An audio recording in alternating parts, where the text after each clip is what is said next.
All right, hey, it's Paul from paulsailor.com. I'm here with my buddy Rob down at the lake, and today I want to talk about something about greatness, right? Greatness and excellence, right? A lot of people, what they respect is they respect hard work. If I look online, I read the average person, right? If you look at any business book or whatever, it's always about, hey, if you work hard, we respect that, right? I'm not so into that myself. I actually respect talent.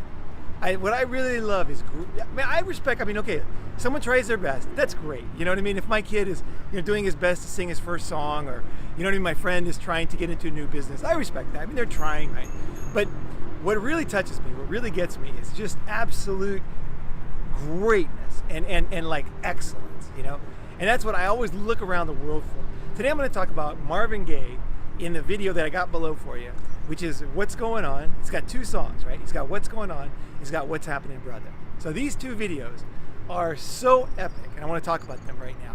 Why I think it's the greatest live performance of all time, and in my opinion, and I also think in many other ways, it's almost like otherworldly, this video. It's so good.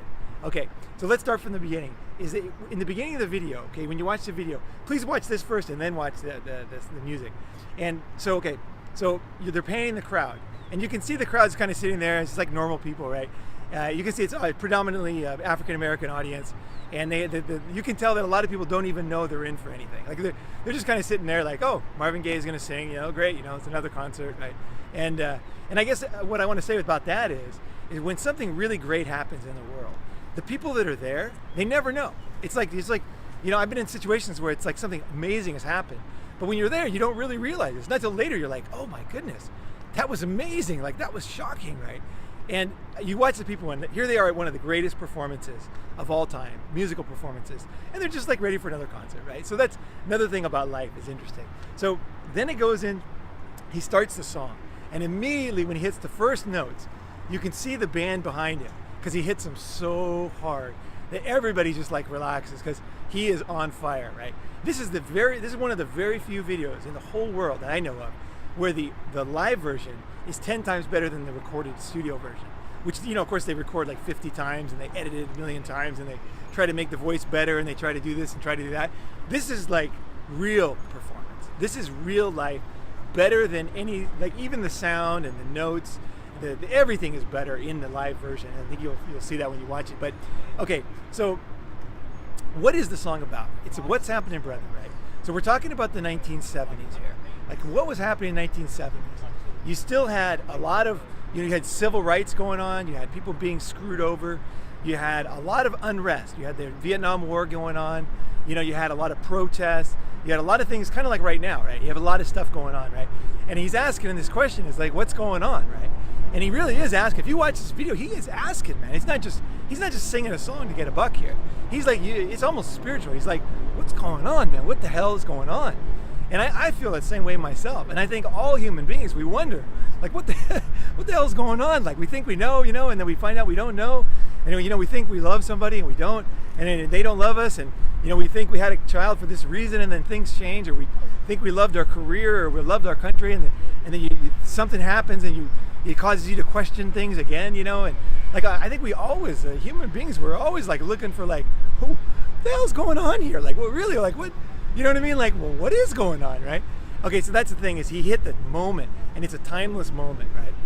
There's two songs, okay? There's What's Going On, and there's What's Happening, Brother. Okay, now the reason why he's saying these two songs together is very interesting. Okay, if you watch those two songs side by side, right? What's Going On, he's talking about that people are against us because our hair is long. Okay, now that is a song for the white audience, because at that time you had a lot of guys growing their hair long, and you had guys with afros, right? And they were growing their hair long and they were protesting, and he was a big hit with What's Going On the airwaves, right? Which was the popular, basically the white radio stations at the time, right? He had a huge hit on his hands. But what's interesting is What's Going On is the first song. The second song is What's Happening, Brother. Now, What's Happening, Brother, if you think about it, it's the exact same message.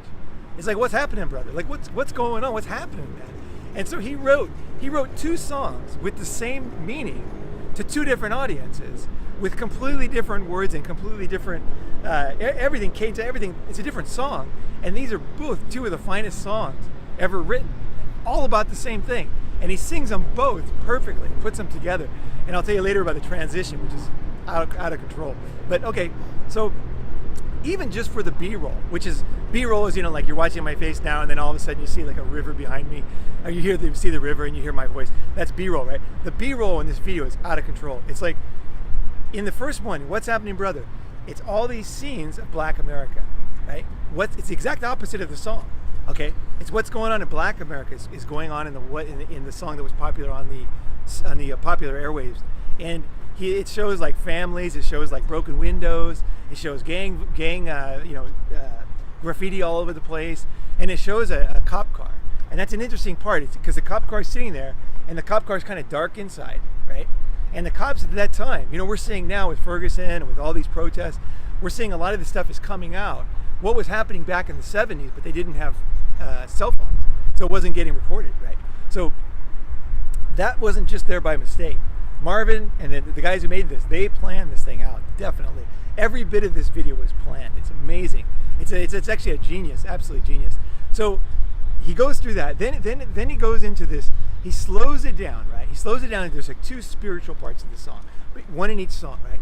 And then he really asks the questions like, what's happening, right? What's going on? And you feel yourself. They pan the audience, and you see the eyes of the people. And if you look at the eyes of the people, you can see the whole story of the video. You didn't even have to watch the video. When he's asking what's going on, and you look at the people, the kids' eyes, and the angry man who's sitting up straight, looks, I don't know if he's angry, but he's definitely rigid, and he's wondering what's going on, this old man, right? And what was going on, right?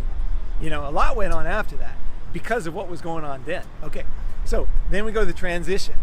The transition is super interesting because you got the song, like I said, it was in the popular ways. The next one was popular, like in the Motown and more of the black radio stations, right? In the middle, he has scenes of a park, and in that park is really, I was raised in the 70s. I was born in 1965, January, so I was old enough to remember even 1970. I remember, and those scenes that he captures are my 1970s. Most of the families are black, but everything he does, everything in the first song, it was really Black America. I like the churches he goes into and the scenes of the gang fight war. I didn't see that. That wasn't where I grew up. But in the middle, it's everybody's 1970s. And it's beautiful. It's like they got 10 speeds, and they got the families eating in the park and laughing and going down the water slide in the summer. So he weaves it together. Then he goes into What's Happening Brother. Now when he hits What's Happening Brother, the crowd really comes alive because they know they're singing for him, right? It's almost 100% black audience, right?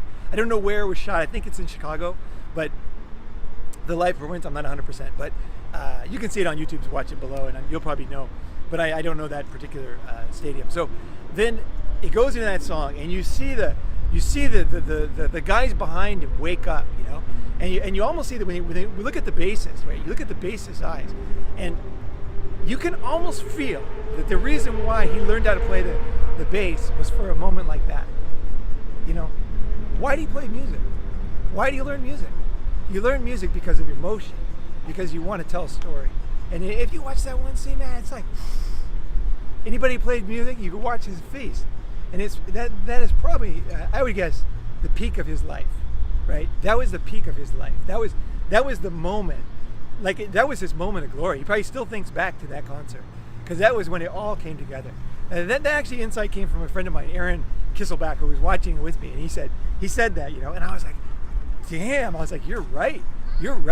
So he goes off him, and then it goes back onto Marvin, and Marvin is hitting every single note. I mean, it's unbelievable. He's hitting every note.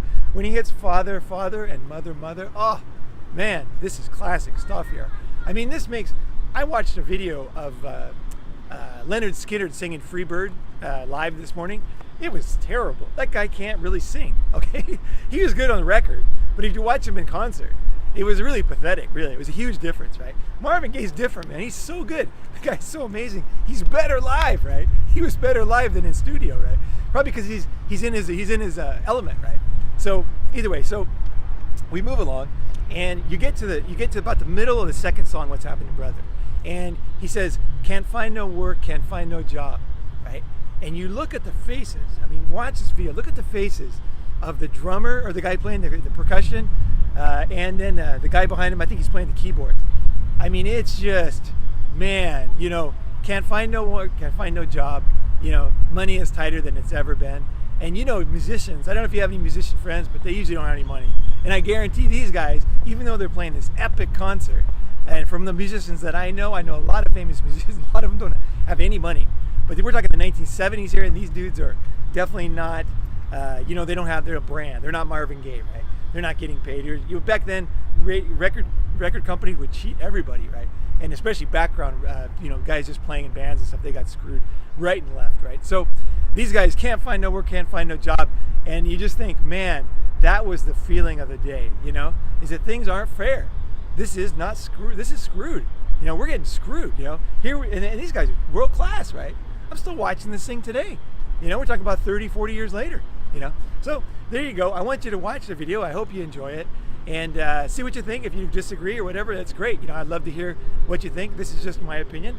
And I thought I'd give you a touch into something that I really love. I love to see things like this, where you really see somebody just really nail it. You know what I mean?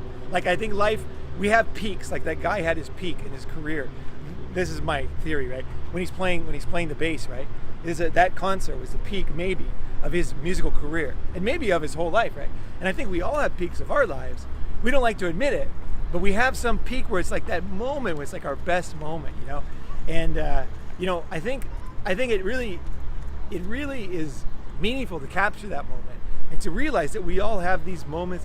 We have this greatness inside of us. A lot of the times, why people don't find it is because they accept basically a mediocre life, right? So they don't keep looking, right? The first thing they try to do, they're not great at, right? They're not great at this, they're not great at that. So they say, okay, well, I'm just going to make money and just survive, right? I think we all have greatness in us. I really do. This is not some motivational thing. I really think we do. I think that everybody has something where they're exceptionally good at, but it's hard to find sometimes because you really have to look, and you got to have the guts to keep looking, really, to find that thing, right? So I hope it's enjoyable, and I hope you enjoyed watching the video. And like I said, these videos are just straight from the heart. So the stuff that I care about, the topics are random because that's how we are. That's how we are as human beings. It's stuff we care about is not planned out. It's not like, oh, I'll do this video, I'll do that video, and then I'll have a great channel. It's like, no, man, I got up this morning, I'm listening to this, and I'm just like, get a tear in my eye. I'm just like, yes, I'm making this video. So I hope you enjoyed it. Thanks for watching. Paul Sale. Please subscribe below, and catch you on the next video. It's a wrap.